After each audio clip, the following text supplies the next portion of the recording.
Hello students, let us start the first chapter of Vistas, and the name of the chapter is The Third Level. It has been written by Jack Finney. This story is a blend of fiction and reality. It expresses our desire to escape from the realities of harsh realities of life. In this story, the writer has presented a character named Charlie who one day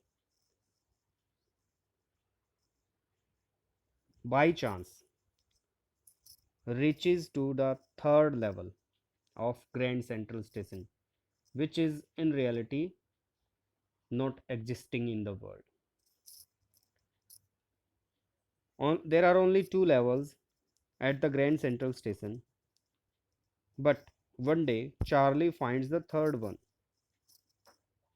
He goes to the station in order to catch the train and reached to the platform. There he forgets his way and enters a corridor which starts slanting downwards. Then he goes on walking and reaches the third level. On the third level, he thinks after reaching on the third level, he at first he uh, thinks that it is the second level. But when he observes that everything is old fashioned there, he realizes that he has reached the world of the 19th century. Then he comes back to the present. But before coming back to the present, he wants to take two tickets to go and explore the past, the happy period of his life where he spent his childhood. Means he wanted to go to Illinois, Galesburg, and wanted to live there with his wife. But when he tried to buy the tickets, the ticket collector, the person sitting on the window, refused to accept the money that Charlie had. So he had to come back because he for that he would be jailed because he was trying to give fake currency.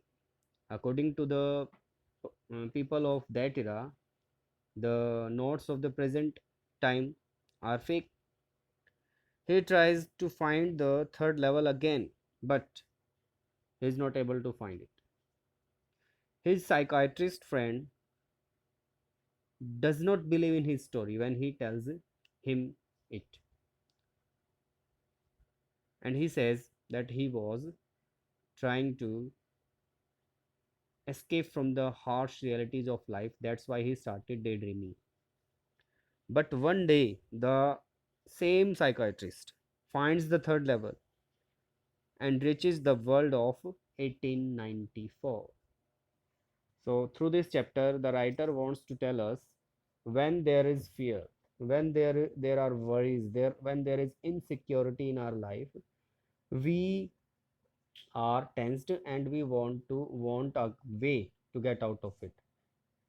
And if in reality we are not able to find a way out, we start searching it in our dreams, in our imagination. Same is the condition. Same was the condition at that time. The writer here tries to depict the picture of a world which was full of tension because of world wars, because of fear. They were all thinking that they would also be killed in the war. That's why they had gone mad. Even the psychiatrists also had gone mad. They were also trying to get some ways out of that fearful situation. So let us begin the chapter. We will read it line by line. The president of the New York Central and the New York, New Haven, and Hartford Railroads will swear on a stock of timetables, a heap of timetables that there are only two.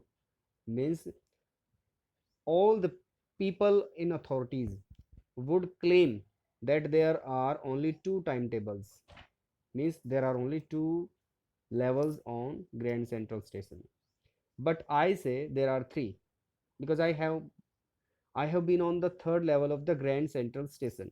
Yes, I have taken the obvious step.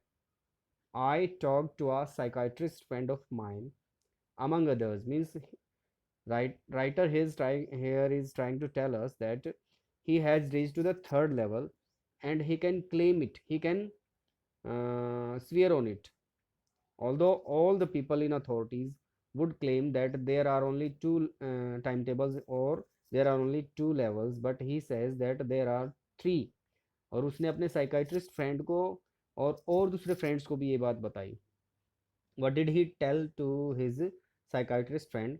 I told him about the third level at Grand Central Station, and he said it was a waking dream wish fulfillment. जैसे ही उसने अपने friend को बताया कि भाई मैंने third level देखा grand central station पे, तो उसके फ्रेंड ने कहा कि भाई ये तुम्हारा जागते हुए सपने लेकर के अपनी इच्छा पूरा करने के जैसा है. मीन्स जो तुम अपनी इच्छाओं में चाहते हो ना, वो तुमने सपने लेकर, जागते हुए सपने लेकर के किया. So he completely denied the fact that there was third level. Psychiatrist ने कहा कि ये भाई सपने ले रहे हो तुम. ही सेड इट वो I was unhappy. And what was the reason? Psychiatrist के अकॉर्डिंग रीज़न था Charlie was unhappy. He said I was unhappy that made my wife kind of mad. और ये बात सुन करके his wife became mad, but he explained that he meant the modern world is full of insecurity. Means wife ने सोचा कहीं भाई मेरी वजह से अनहैप्पी ना हो, that's why she became mad. But he explained it, full of insecurity. The world is full of insecurity, fear, war, worry and all the rest of it. और इसी तरह की नेगेटिव चीज़ों से भरा हुआ है. And why was it? Because of the tension that was growing because of world war, and that I just want to escape. मैं बचना चाहता हूँ. Well, who does not? कौन नहीं बचना चाहता? Everybody I know wants to escape. हर कोई चाहता है बचना. We all want to escape when there is a kind of fear in our life. We want to get a way out of it. But they don't wander down. Wander down means roam about, means भटक नहीं जाते into any third level at Grand Central Station. तो writer Charlie जो है वो ये कह रहा है कि भाई भाई सभी चाहते हैं बचना, पर सभी के सभी ऐसे ग्रैंड सेंट्रल स्टेशन पे थर्ड लेवल नहीं ढूंढ लेते हैं. मैंने ढूंढ लिया है, it means there is third level on the grand central station. But that is the reason, he said, and my friends all agreed. मेरे सभी फ्रेंड इस बात से सहमत हो गए, साइकाइट्रिस्ट ने जो भी बात बोली. वट डिड ही से? That he was unhappy in his life. He was trying to get a way out of this fearful world, the insecure world, and that's why he found the third level in his imaginations only. Everything points to it. अब उसने और explain करते हुए कहा, psychiatrist ने क्या कहा? Everything points to it. They claimed my stamp collecting for example. Means तुम स्टैम्प इकट्ठा करते हो. चार्ली जो है वो स्टैम्प इकट्ठा करता है. It is his hobby. That is a temporary refuse. Temporary refuse means जो थोड़े समय के लिए आपको किस चीज़ से आपका ध्यान भटका दे. Temporary refuge from reality means थोड़ी देर के लिए हार्श रियलिटी से आप दूर हो गए, आप थोड़ी देर के लिए एंग्रोस्ड हो गए, उस चीज़ में खो गए और आप भूल गए what is the tension of your life. Well may be, but my grand father didn't need any refuse from reality. अब उसने जैसे ये बात सुनी, उन्होंने कहा कि तुम स्टैम्प इकट्ठा करते हो, वो भी एक इस चीज़ का एग्जाम्पल है कि तुम हार्श रियलिटी से बचना चाहते हो, और इसी इसी से बचने के लिए तुमने ग्रैंड सेंट्रल स्टेशन अपनी इमेजिनेशन में ढूंढ लिया. तो अब ये चार्ली क्या कहता है? भाई मेरे ग्रैंड फादर भी स्टैम्प इकट्ठा करते थे, उनको किसी रियलिटी से बचने की ज़रूरत नहीं थी. Things were pretty nice and peaceful, pretty nice and peaceful in his day from all I hear, and he started my collection. अब उसने कहा कि his grandfather was living in that era where everything was peaceful.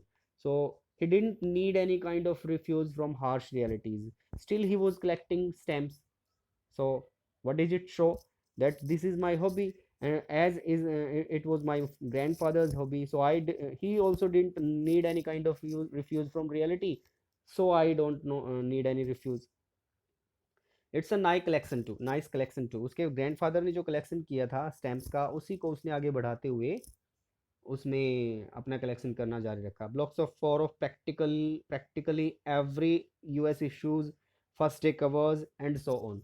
हर तरह के उन्होंने stamps इकट्ठा कर रखे हैं। President Roosevelt collected stamps too, you know. अब एक फैक्ट और चार्ली ने प्रेजेंट किया है कि भाई प्रेसिडेंट रूजवेल्ट भी स्टैम्प्स इकट्ठा किया करते थे। तो क्या उनको भी टेंशन थी लाइफ में? So he was trying to tell them that hobbies जो होती हैं इंसान की, वो सिर्फ हॉबीज होती हैं। They like those things, they like to do those things in their life, that's why they do them. ऐसा नहीं है कि वो रियलिटी से बचना चाहते हैं। But some cases it can also be कि भाई कुछ लोगों को सलाह दी जाती है साइकाइट्रिस्ट के द्वारा कि भाई अगर आप अपने लाइफ के टेंशन से बचना चाहते हो, if you want to get free from your frustration, you should develop a hobby. आपको कोई हॉबी रखनी चाहिए, कोई पेंटिंग की, कोई सिंगिंग की, कोई डांसिंग की, या कोई और, जिससे आपका थोड़ा सा ध्यान अपनी टेंशन से भटक जाए, अलग हो जाए। So but he is taking it in the different direction.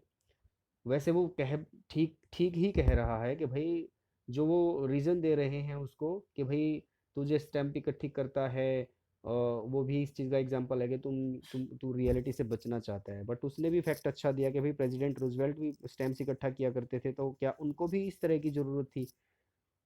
Did he also want to get away from the harsh realities of life? Anyway, here is what happened at Grand Central. One night last summer, I worked late at the office. I was in a hurry to get uptown to my apartment, so I decided to take the subway from Grand Central Station. Subway means underground way. It's faster than the bus. So he was late, so he wanted to take the subway to reach home. Now I don't know why this should have happened to me. I'm just any ordinary guy. Ordinary means a common person named Charlie, 31 years. So, what is the age of Charlie? 31. Old, and I was 31 year old, and I was wearing a tan gabardine suit. Gabardine is a type of cloth like cotton and other type of clothes. So, he was wearing that suit and a straw hat with a fancy band. So he was wearing that suit and a hat on his head. I passed a dozen men who looked like just like me, and I wasn't trying to escape from anything. So here is saying कि कैसे वो Grand central station पे गया उस दिन, और वो किसी चीज़ से बचने की कोशिश नहीं कर रहा था। Means he is trying to say कि वो किसी हार्श रियलिटी से बचने की जो कोशिश नहीं कर रहा था। और सैकड़ों सॉरी दर्जनों लोगों से वो मिला जो ऐसे ही ग्रैंड सेंट्रल स्टेशन पे इधर उधर आ जा रहे थे। I just wanted to get home to Louisa my wife.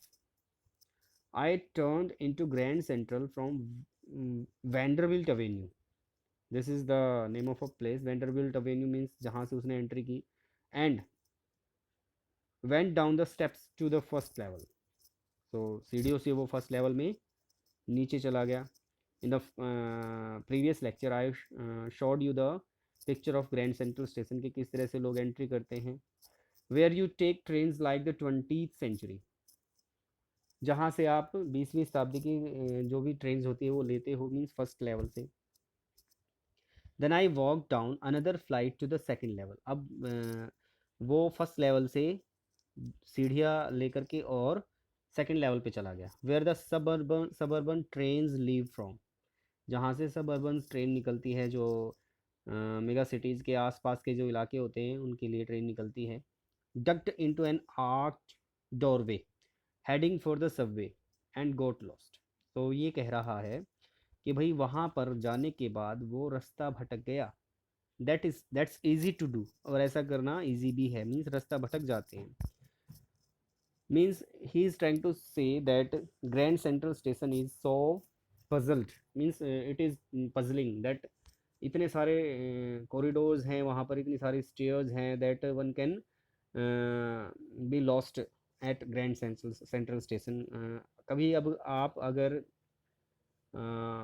Kashmiri gate metro station पे गए होंगे तो आपने देखा होगा वहाँ पर भी कुछ ऐसा ही है। अगर कोई इंसान एक दो बार गया हुआ हो तो उसको प्रॉब्लम्स होती है ढूंढने में कि कहाँ उसको जाना, किस डायरेक्शन में जाना चाहिए। सो ग्रैंड सेंट्रल स्टेशन बहुत बड़ा है, तो वो ये कह रहा है कि भाई वहाँ पर खो जाना ईजी है। I have been in and out of grand central hundreds of times, but I am always bumping into new doorways and stairs and corridors. तो वो ये कह रहा है कि भाई सैकड़ों बार गया हूँ मैं, बट हर बार मैं नई नई कॉरिडोर्स में एंटर कर जाता हूँ, नई नई स्टेयर्स मुझे मिलती हैं, नए नए कॉरिडोर्स मिल जाते हैं।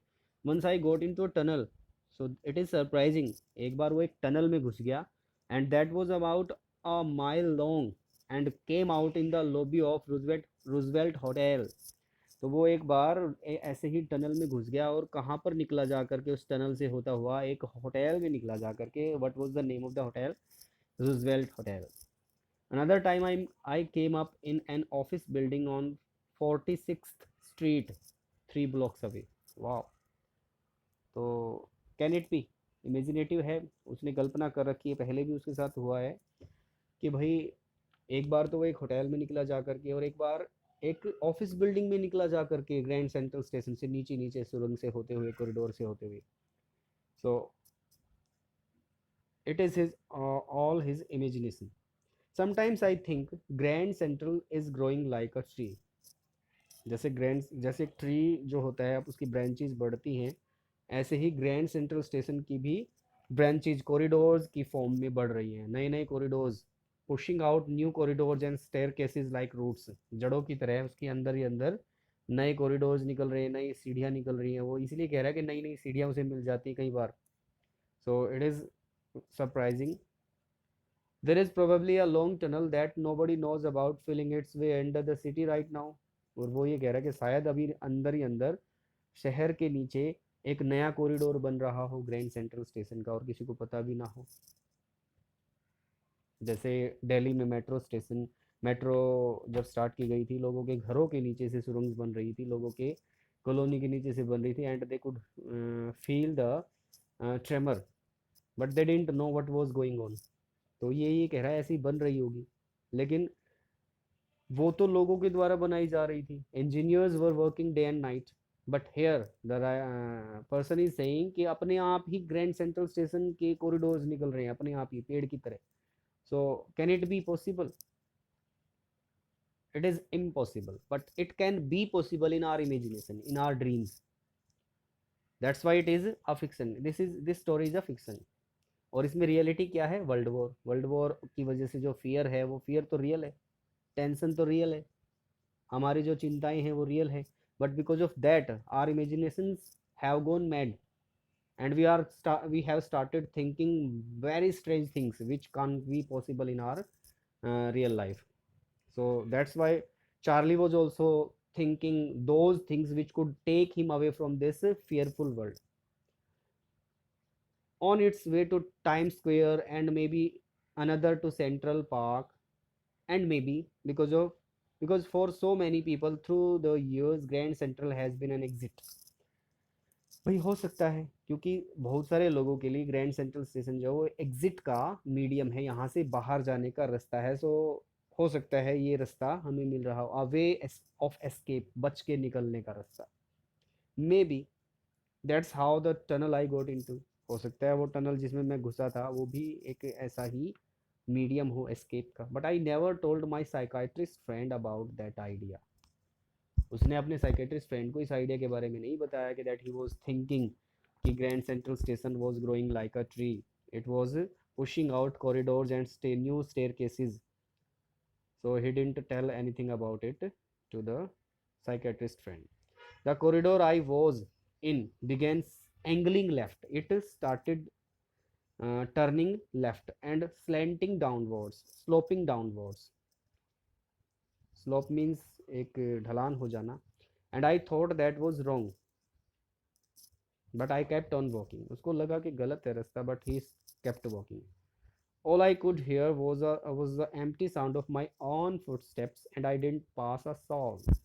Means he didn't pass any person. कोई भी इंसान उसको दिखा नहीं. Only Charlie was the one who was walking through that corridor. Then I heard that sort of hollow roar. Hollow means empty roar. गरज, गूंजने की आवाज़. जब किसी खाली जगह पर, खाली रूम में, खाली हॉल में आप होते हो तो वहाँ पर आपकी आवाज़ गूंजती है. That kind of roar he was listening here, he was able to hear there. I heard that means open space and people talking. इसका मतलब था आगे बहुत सारे लोग हैं और ओपन स्पेस है, जैसी उसको आवाज़ सुनाई दे रही थी. The tunnel turned sharp left. I went down a short flight of stairs and came out of the third level at Grand Central Station. Means वो थर्ड लेवल पे पहुंच गया ग्रैंड सेंट्रल स्टेशन के. For just a moment I thought I was back on the second level. एक पल के लिए उसने सोचा कि वो सेकेंड लेवल पर वापस पहुंच गया है. But I saw the room was smaller. पर मैंने देखा कि कमरा छोटा था अपेक्षाकृत. There was fare ticket windows and train gates, और वहाँ पर टिकट की विंडोज जो थी वो कम थी और ट्रेन गेट्स भी कम थे. And the information booth in the centre was would and old looking. Information booth जो था वो लकड़ी का बना हुआ था और पुराना टाइप का था. And the man in the booth wore a green eye shade. He was wearing a spectacles. Green colour की उसने ग्लासेस पहन रखे थे. And long black sleeve protectors, लंबे लंबे ब्लैक कलर के स्लीव प्रोटेक्टर्स उसने पहन रखे थे बाजुओं को ढकने के लिए, कवर करने के लिए. The lights were dim, light भी डिम थी. एंड सॉर्ट ऑफ फ्लिकरिंग, और वो फ्लिकर करने वाली लाइट थी, मीन्स टिमटिमाने वाली लाइट थी. देन आई सो वाई, और फिर मैंने देखा क्यों टिमटिमा रही थी वो. There were open flame flame gas lights, means वो फ्लेम गैस लाइट्स मीन्स दिया वगैरह, कैंडल वगैरह, इस टाइप की गैस से जलने वाली. So there were brass pitons on the floor. The floor had brass pitons. Pitons means the vessel on in which the people spit. And across the station a glint of light, a flash of light caught my eye. Flash of light caught my eye. A man was pulling a gold watch from his vest pocket. वो अपनी waste pocket से एक उसने gold की watch बाहर निकाली. तो people were having pocket watch, वो हैंड पे टाई करने वाली वॉच नहीं थी उसके पास, पॉकेट में रखने वाली. It was in old period that people had this kind of watches. He snapped open the cover, glanced at his watch, glared means looked intently, ध्यान से उसने अपनी वॉच की तरफ देखा. And frown means he showed his anger, means he was late. He wore a derby hat, it is a kind of hat, a black four button suit with tiny lapels, tiny collars, and he had big black handlebar mustache. Handlebar mustache means cycle के handle की जैसी उसकी मूछ थी. Then I looked around and saw that everyone in the station was dressed like 1890 something. तो उसने देखा कि 1890 में जिस तरह के कपड़े लोग पहना करते थे, हर कोई उस जगह पर, उस स्टेशन पर वैसे कपड़े पहने हुए था. Everyone was dressed like this. I never saw so many beards, sideburns and fancy moustaches in my life. मैंने अपनी ज़िंदगी में कभी इतनी सारी कलमे मीन्स कान के पास जो मेल जो होते हैं उनके जो कलमे होती हैं उनको बोलते हैं साइड बर्न्स. मुस्टास, मूछें एंड बियर्ड्स, इतनी सारी दाढ़ी, मूछें और साइड बर्न्स कलमे मैंने नहीं देखी थी अपनी ज़िंदगी में. So it was a fashion at that time to keep these all things, means मूछें रखना, दाढ़ी रखना और इस टाइप की कलमे रखना in 1890s. A woman walked in through the train gate. एक औरत ट्रेन गेट से आई. She wore a dress with leg of mutton sleeves. उसने जो ड्रेस पहन रखी थी मटन स्लीव्स मीन्स भेड़ की चमड़ी से बनी हुई. Skirts to the top of her high button shoes, means उसने जो शूज़ पहन रखे थे उस पर जो स्कर्ट्स पहन रखी थी वो मटन स्लीव्स थी उसकी, और स्कर्ट जो, और एक स्कर्ट पहन रखी थी, और उसके जूते काफ़ी ऊंचे थे. Back of her, out on the tracks. So here the person is trying to tell us what kind of people he was on the third level, कि किस तरह की ड्रेस उन्होंने पहन रखी थी. इससे हमें ये अंदाज़ा हो जाएगा कि that these kind of dresses are not worn by the people at present. तो वो उस टाइम का फैशन था, उस टाइप की ड्रेस लोग पहने हुए थे. Out of the tracks, back of her, out on the tracks, I caught a glimpse. I saw a locomotive, an engine, a very small Courier and Ease locomotive. Courier and Ease company का एक locomotive, एक engine उसे दिखाई दिया, with a funnel shaped stack, funnel keep के जैसी उसकी chimney थी. एंड देन आई न्यू, और फिर मुझे पता लग गया. क्या पता लग गया भाई? इंजन भी अलग टाइप का, पुराने टाइप का, लोग भी पुराने कपड़े पहने हुए थे, और उसे पता लग गया that he had reached to past, he had reached to 1890s.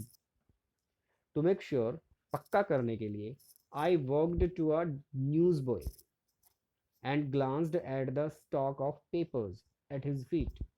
और मैंने उसके पैरों में जो पेपर्स रखे हुए थे, न्यूज़ पेपर्स रखे हुए थे, उनको देखा ध्यान से.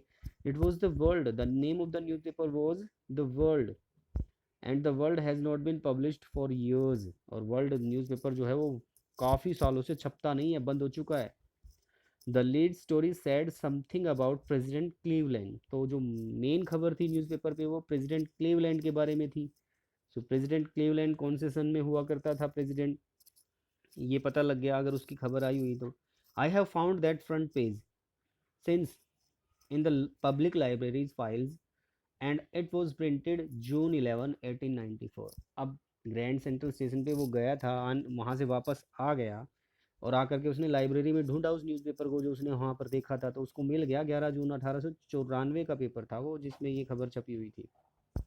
I turn toward the ticket Windows, knowing that here on the third level at Grand Central I could buy tickets that would take Louisa and me anywhere in the United States we wanted to go. अब वो ticket लेने के लिए गया कि अपनी wife के साथ वो यूनाइटेड स्टेट्स में 1890s में जहाँ भी जाना चाहता था जा सकता था, यानी कि अपने पास्ट में जा सकता था. इन द ईयर 1894, तो 1894 का ईयर चल रहा था, तो वो 1894 में जा सकता था वहाँ से अपनी वाइफ के साथ. And I wanted to tickets to Galesburg Illinois. Galesburg की टिकट चाहता था जो इलिनॉय में है. दो टिकट्स वो वहाँ की चाहता था और वहाँ जाना चाहता था. Have you ever been there? अब वो हमसे पूछ रहा है क्या तुम कभी गए हो वहाँ पर. It's a wonderful town stay with big old frame houses, लकड़ी के बने घरों, बड़े बड़े घरों के साथ वो बहुत ही अच्छा टाउन है. ह्यूज लॉन्स, घरों के बाहर बड़े बड़े आंगन, एंड ट्रिमेंडस ट्रीज, और बड़े बड़े पेड़, शानदार पेड़, whose branches meet overhead and roof the street. ऐसे बड़े बड़े पेड़ जिनकी टहनियाँ आपस में ऊपर मिल जाती हैं और गली के ऊपर छाया कर देती हैं. And in 1894, summer evenings were twice as long and people set out on their lawns. Means गर्मियों में शाम जो होती थी काफ़ी लंबी होती थी और लोग अपने घरों के बाहर आंगन में बैठ जाया करते थे. The man smoking cigars and talking quietly. लोग बैठ के सिगरेट पीते थे और बिल्कुल पीसफुली बातें करते थे एक दूसरे से. It was a peaceful period.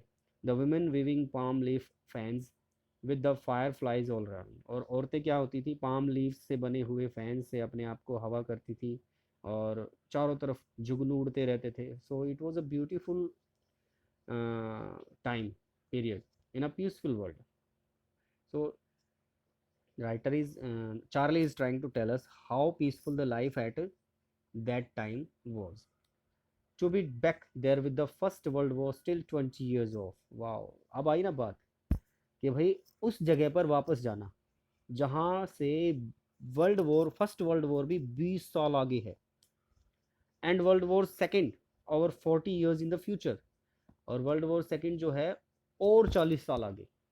I wanted two tickets for that. मैं उसके लिए दो टिकट चाहता था उस समय में जाने के लिए. ये वर्ल्ड वॉर तो होने में भी काफ़ी समय पड़ा होगा और अब मज़े से जिएंगे वहाँ पर. The clerk figured the fair. He glanced at my fancy headband. He looked at my fancy headband.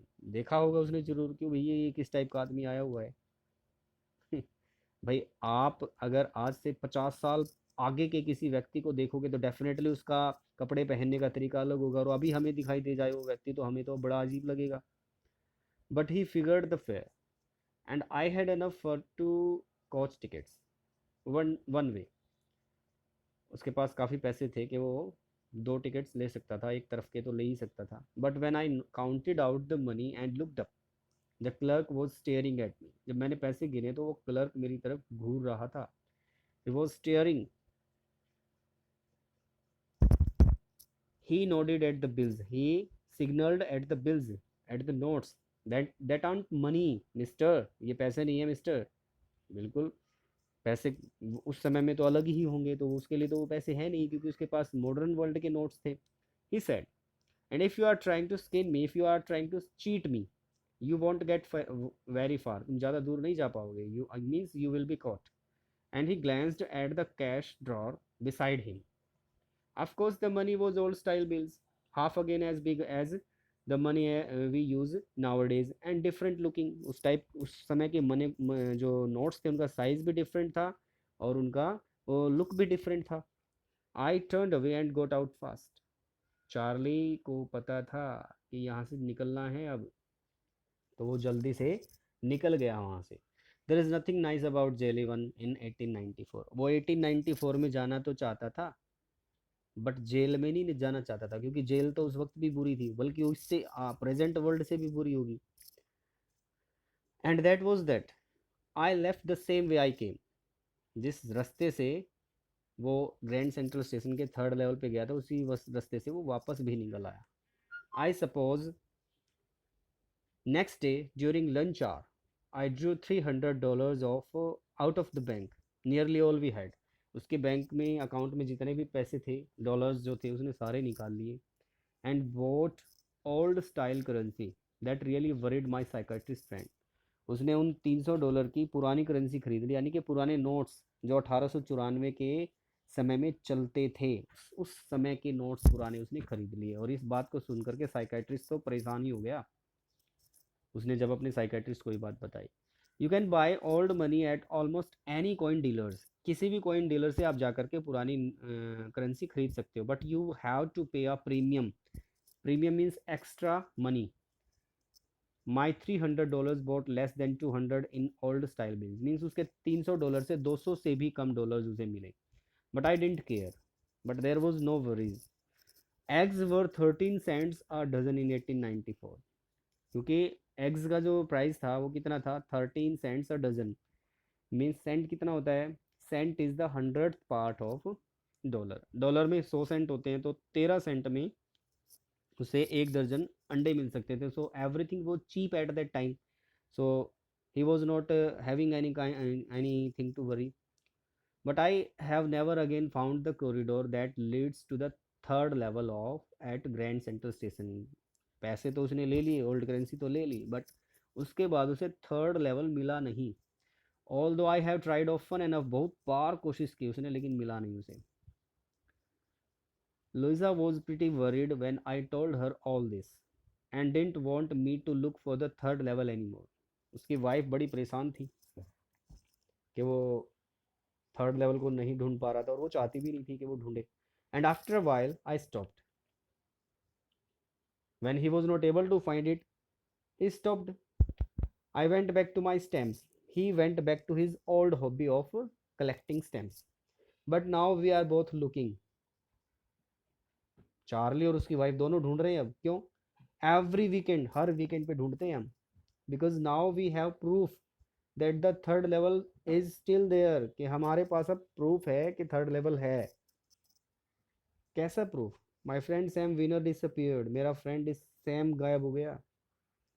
Nobody knew where. कोई नहीं जानता कहाँ गया वो. But I sort of suspected because Sam city boy. परंतु मुझे शक हुआ क्योंकि सैम एक शहर में रहने वाला लड़का है. And I use to tell him about Galesburg. और मैं उसे गेल्सबर्ग के बारे में बताया करता था. I went to school there. मैं वहाँ पे गेल्सबर्ग में बचपन मैंने बिताया, और मैं स्कूल में पढ़ा करता था वहाँ पर. And he always sad he like the sound of the place. और जब भी मैं उसको बताता था तो वो कहता था कि मुझे बड़ा पसंद आया जिस जिस शहर के बारे में तुम बता रहे हो. And that's where he is. All right it right in 1894, और वो वहीं है, 1894 में चला गया है। Because one night fussing with my stamp collecting collection, means अपने स्टैम्प कलेक्शन का जो कलेक्ट ढेर था उसमें वो इधर उधर काट छाट कर रहा था। I found, well do you know what a first day cover is. अब यहाँ पर चार्ली ने हमसे एक क्वेश्चन पूछा है, फर्स्ट डे कवर क्या होता है, क्या आप जानते हो? When a new stamp is issued, अब वो बता रहा है जब कोई नई स्टैम्प इशू होती है, stamp collectors buy some, stamp collectors कुछ खरीद लेते हैं, and use them to mail envelopes to themselves on the very first day of sale. Stamps, रसीद जो होती है वो पहले पुराने टाइम में चिट्ठियों पर या लिफाफों पर लगा करके उसे लेटर बॉक्स में डाल दिया जाता था। It was a kind of fair. आप किसी चिट्ठी को ऐसे ही डाल दोगे लेटर बॉक्स में और एड्रेस लिख दोगे जिस बंदे को आपको भेजनी है, तो वो पहुंच तो जाएगी लेकिन सामने वाले बंदे से पैसे लिए जाएंगे, भाई इतने रुपए दे दो। लेकिन अगर आप उस पर स्टैंप लगा करके भेजोगे, then you have given the fare, means आपने वो पैसे दे दिए हैं जो उसको एक जगह से दूसरे जगह पर पहुंचाने की कीमत है। वो स्टैंप लगाई जाती थी, वो एक तरह की करेंसी ही है, लेकिन वो किस लिए यूज होती है, वो हम यूज़ करते हैं अपनी लेटर्स को भेजने के लिए। लेकिन आजकल तो कोई करता ही नहीं है, ये काम बहुत ही कम होता है, क्योंकि we have phones, we have all other electronic devices with which we are connected to our friends and relatives।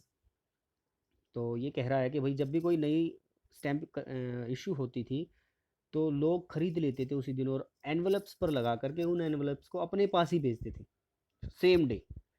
And the post mark proves the date, और जैसे ही उस पर पोस्ट लगाई जाती थी पोस्ट ऑफिस में, तो डेट की पोस्ट होती थी कि किस डेट को वो निकला है वहाँ से। The envelope is called a first day cover, they are never open, उनको कभी खोला नहीं जाता, you just put blank paper in the envelope. So ये क्वेश्चन बहुत बार पेपर में आया हुआ है कि what is first day cover, so you should read it carefully.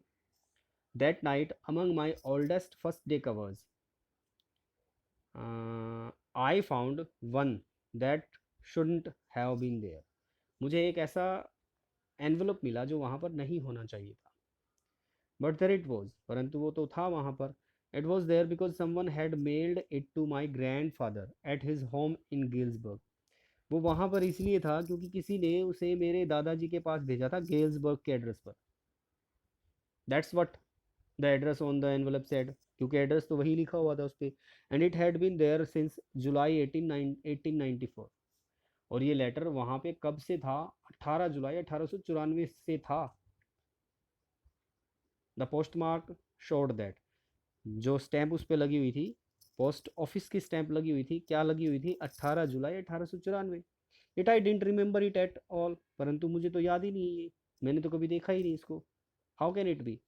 क्योंकि वो उस अपने स्टैम्प कलेक्शन को बहुत बार देखता होगा, और उसके दादाजी ने इकट्ठा किया था उसको, और उसने भी उसको आगे बढ़ाया, उसमें अपने स्टैम्प्स जो हैं उसने इकट्ठा की, लेकिन उसको कभी मिला नहीं है लेटर, आज पहली बार उसने देखा ये। द स्टैम्प वो जो 6 सेंट स्टैम्प जो थी वो 6 सेंट की थी, डल ब्राउन कलर की थी, with the picture of president Garfield, और उस पर जो पिक्चर थी वो प्रेसिडेंट गारफील्ड की थी। Naturally when the envelope came to granddad in the mail it went right into his collection, क्योंकि जब भी ये मेल ग्रैंड डैड के पास आया होगा तो डेफिनेटली उन्होंने अपने कलेक्शन में इसको डाल दिया होगा, और वहाँ से वो किसके पास आ गया? एंड स्टेड देयर, वो वहीं पे रहा कलेक्शन में, till I took it out and open it. उसके दादाजी का कलेक्शन चार्ली के पास आया, चार्ली उसको अपने पास संभाल के रखता था, इसीलिए वो उसको मिल गया अब। लेकिन पहले उसने कभी देखा नहीं उस लेटर को। The paper in side was not blank, generally first day covers जो होते हैं उनके अंदर ब्लैंक पेपर डाला जाता है, बट उसमें तो ब्लैंक नहीं था। इट रेड, उसमें कुछ लिखा हुआ था। क्या लिखा हुआ था? एड्रेस, सेंडर्स एड्रेस क्या था? 941 विलर्ड स्ट्रीट, गेल्सबर्ग इलिनॉय, जुलाई 18 1894। ये 18 जुलाई 1894 को लिखा, और गेल्सबर्ग से लेटर आया है ये, और गली का एड्रेस भी है कहाँ से आया है। चार्ली, लेटर लिखा गया है चार्ली के ग्रैंड डैड को, बट एड्रेस किसको किया जा रहा है? चार्ली को। How surprising it is. I got to wishing that you were right, मैं इच्छा करने लगा कि काश तुम ठीक हो। Then I got to believing you were right, और फिर मुझे विश्वास हो गया कि तुम ठीक कह रहे हो। कौन है ये? We should read it. And Charlie it is true, Charlie ये सच है। I found the third level, मुझे मिल गया थर्ड लेवल। सो चार्ली का फ्रेंड कह रहा है कि पहले मैं सोचता था कि तुम काश तुम सच बोल रहे हो। किस बारे में? कि थर्ड लेवल है। और फिर मुझे विश्वास हो गया कि सच ही बोल रहे हो, और अब सच है, ये मुझे मिल गया है। I have been here 2 weeks, मुझे 2 सप्ताह हो गए यहाँ पर आए हुए। And right now down the street at the Dalys, Dalys के घर पर someone is playing a piano, Delhi के घर पे कोई पियानो बजा रहा है। And they are all out in the front porch singing seeing Nellie home, sing Nellie home song को वो गा रहे हैं अपने आंगन में खड़े होकर के। और someone is playing piano means they are enjoying। And I am invited over for a lemonade, और मुझे भी वहाँ पर लेमन वाटर के लिए इनवाइट किया गया है, मैं भी वहाँ पर जा रहा हूँ। Come on back Charlie and Louisa, वापस आ जाओ। Keep looking till you find the third level, ढूंढते रहो जब तक तुम्हें थर्ड लेवल नहीं मिलता। इट्स वर्थ इट, ढूंढने लायक है ये। बिलीव मी, विश्वास करो मुझ पर। हाउ स्ट्रेंज इट इज, ये बंदा जो है इसने लेटर लिखा चार्ली के ग्रैंड डैड को, और ये अब लिखा किसको है? चार्ली को। उसको पता है किसको लिखूं मैं तब चार्ली को मिलेगा ये। So can it be possible in reality? It is all imagination. Here the writer is trying to tell us कि जब इस तरह की सिचुएशन होती है, when there is worry, when there is fear, when there is insecurity in our life, we start thinking strange things, means we start getting lost in our imaginative worlds. तो how strange it is. The note is signed Sam, और किसके sign है? Sam के। At the stamp and coin store I go to, stamp and coin store पर जाता है Charlie. I found out that Sam bought $800 worth of old style currency. Sam ने $800 की, $800 new currency दे करके, मीन्स $800 की old style currency खरीदी। तो उसके लिए उसको उसको खरीदने के लिए उसे और भी ज़्यादा मॉडर्न करेंसी देनी पड़ी होगी। यानी कि सैम ने वहाँ पर जा कर के अपनी न्यू करेंसी को ओल्ड करेंसी में कन्वर्ट करा लिया। ये बात चार्ली को पता लगी जब वो वहाँ पर गया। That ought to set him up in a nice little hay feed and grain business. इतने पैसे तो उसे 1894 में हे फीड और ग्रेन के बिजनेस में सेट कर देगा। यानी कि ये वाला बिजनेस वो वहाँ पर जाकर कर सकता है। कौन सा बिजनेस? चारा, अनाज, और जो फीड होता है भैंसों को, गाय गाय को खिलाने के लिए होता है, जिसको खल वगैरह बोलते हैं। तो इस तरह का बिजनेस वो वहाँ पर कर सकता है जाकर के इतने पैसे में। He always said that's what he really wished he could do, वो ऐसा ही काम करना चाहता था। He like to do this kind of business and he certainly can't go back to his old business. अब वो पुराने बिजनेस को तो नहीं करेगा वहाँ पर जा करके जो यहाँ पे करता था। Not in Galesburg Illinois, Illinois में गेल्सबर्ग में तो वो ये काम नहीं करेगा जाके जो यहाँ मॉडर्न वर्ल्ड में किया करता था। क्या? His old business. Why? Sam was my psychiatrist, Sam तो उसका साइकाइट्रिस्ट था। So there is an irony here, psychiatrist से एक्सपेक्ट किया जा रहा था that he would help Charlie to get out of this imaginative world. He would help him to think reasonably, means उसको logical सोचने के लिए वो करेगा, उसके मानसिक द्वंद्व को खत्म करेगा। साइकेट्रिस्ट का काम ही यही होता था। But he himself got affected by this idea. So irony है, जिससे एक्सपेक्ट किया गया था वही उस वर्ल्ड में चला गया। तो what the writer is trying to tell us, psychiatrist is also a human being. He also has desires, he also has worries, he also has tension. तो वर्ल्ड वॉर का इम्पैक्ट, इस फियरफुल वर्ल्ड का impact इतना बुरा हो गया था लोगों के ऊपर that they were not happy, they just wanted to get out of this worry full of fearful world, and they started thinking illogically. So through this chapter, writer is trying to tell us world wars are destructive. हमें Wars नहीं लड़ने चाहिए।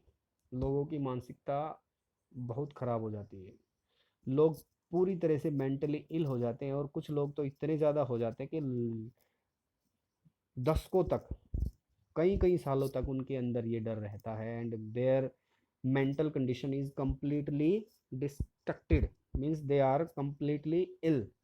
सो इतना बुरा प्रभाव पड़ता है ऐसी ऐसी स्थितियों का लोगों के, कॉमन जो पीपल होते हैं उनके माइंड के ऊपर। So he's just trying to criticize the world wars through this story. He's trying to tell us that he's trying to tell the world that we should spread peace, not war. We should help common people of every country to live peacefully, to enjoy their lives. We should not spread violence. And the main thing is, the theme of the chapter is worries, fear, insecurities. All these things are very very bad for our mental health. We get tensed and we start daydreaming, we start finding ways to get out of this fearful world. So students, I hope you have understood it, and you will ask question if you have any doubt. We will discuss the questions in the next video. Till then, take care, bye.